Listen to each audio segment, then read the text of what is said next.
There's a unique kind of power that comes from silence.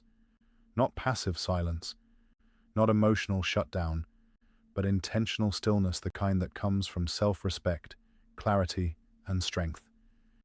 If you've ever dealt with someone emotionally avoidant, someone who pulls away when things get too real, who wants connection but fears vulnerability, you already know the confusion it creates. They get close, then suddenly withdraw. They seem interested, then go cold. They disappear just when things start to feel right.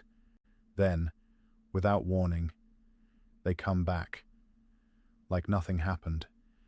This cycle can leave you chasing, questioning, over-analyzing, and doubting your own instincts. But here's what you need to understand.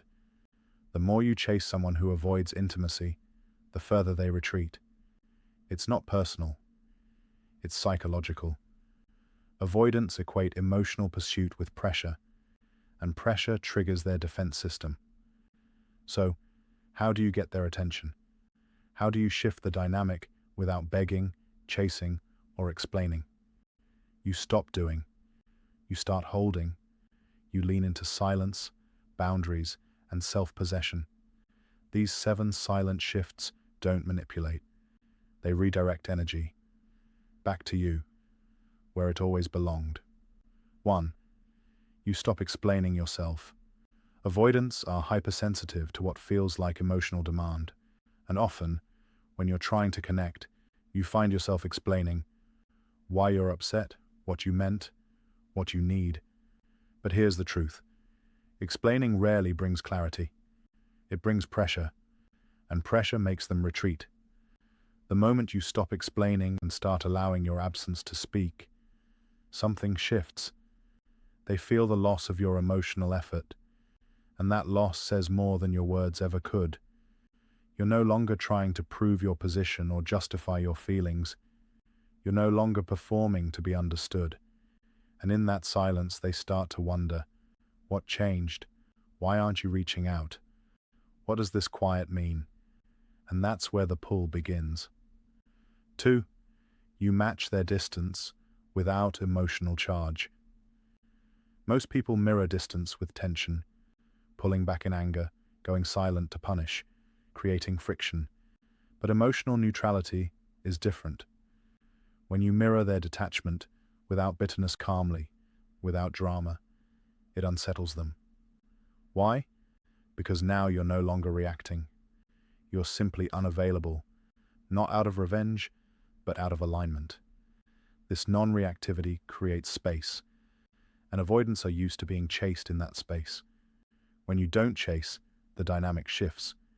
They start to feel the absence of your emotional availability, and with that absence comes curiosity, then discomfort, then desire. 3. You become randomly unreachable. Avoidants want connection, but only when they control the timing. They want to reach for you and know you'll be there, not always physically, but emotionally. Accessible, waiting. That's why one of the most powerful moves is simply becoming occupied. Not as a game, as a byproduct of having a full life. You're not texting back immediately. You're not explaining where you are. You're simply living, fully engaged in your own world. That unpredictability disrupts the pattern, because now they're the one waiting. You've reclaimed your time, your energy, and your focus, and they start to feel the lack of your attention, not as punishment, but as reality. You're not hiding. You're simply not available on demand, and that scarcity creates value. 4. Your energy speaks louder than your words. Avoidants don't just listen to what you say. They tune into how you feel beneath the surface. You might say, "It's fine," but if your energy is anxious, needy, or unsettled, they'll feel it, and they'll retreat. Stillness, real emotional stillness, is powerful. When your energy is calm, rooted, and unbothered, it sends a message. I'm no longer invested in convincing you of anything. I'm not here to win you over. I'm simply here whole, composed, sovereign. This calm presence resets the dynamic. They no longer feel pressure. And in the absence of pressure, their guard drops. They start noticing what they used to take for granted, your emotional availability. And for the first time, they have to move toward it. 5. You stop trying to understand them. This one is subtle and transformative. Avoidants are often confusing. Hot and cold. In and out. Present, then gone. Naturally, you want to understand them. You analyze their behavior, read psychology articles, try to trace their trauma. You give them the benefit of the doubt over and over. But this effort turns them into the center of the emotional universe. Everything becomes about their triggers, their fears, their needs. When you stop trying to understand, something powerful happens. You shift the focus back to yourself. You let their actions speak for themselves. No more excuses, no more decoding, no more emotional forensics. You see what's happening and accept it. And in that quiet detachment, they feel the loss of your understanding, because it's no longer freely available, and that's when they start seeking it again. 6. You say no, without explaining. Avoidants often test boundaries indirectly. They push just to see how much they can get away with, emotionally or otherwise. When you start saying no, cleanly, calmly, without guilt, you shift the dynamic instantly. You're not cold. You're not defensive. You're just unavailable for anything that costs your peace. No long texts, no emotional explanations, just a simple no, spoken with calm authority. That stillness hits different. It signals that you're no longer afraid of disappointing someone. And for avoidants, who often feel safest with people they can control, that shift is destabilizing. Suddenly they're not steering the interaction. You are. 7. You choose stillness. Overreaction. Avoidants often provoke consciously or not. They ghost. They go quiet. They show up cold during moments of closeness. Why? Because creating emotional chaos puts them back in control.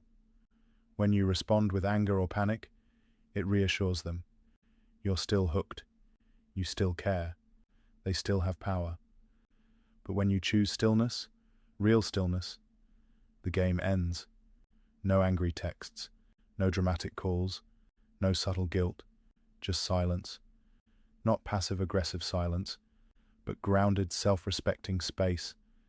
And in that space, something flips. They start wondering. They start checking. They start craving. Your stillness becomes the loudest thing in the room. Final thought. This only works if it's real. You can't fake this. You can't pretend to be detached while obsessively checking your phone. You can't act busy. You have to be busy. You can't fake stillness. You have to build it. You do that by returning to yourself. You stop giving your energy to someone who cannot hold it. You stop centering your life around someone who isn't showing up. You stop waiting, proving, explaining, fixing, and when you do, you become magnetic. Because you're no longer emotionally available by default. Your presence becomes earned, not assumed. Avoidants are drawn to strong energy, not loud energy, not reactive energy. Calm, clear, confident energy. And when you embody that, fully, consistently, they don't just notice the shift, they feel it. So let them feel your silence. Let them feel your boundaries. Let them feel the absence of your need to be needed. Because that, not your words, not your effort, is what creates real gravity. Not games, not manipulation, just self-respect, held quietly. And that, more than anything, is what makes them come closer.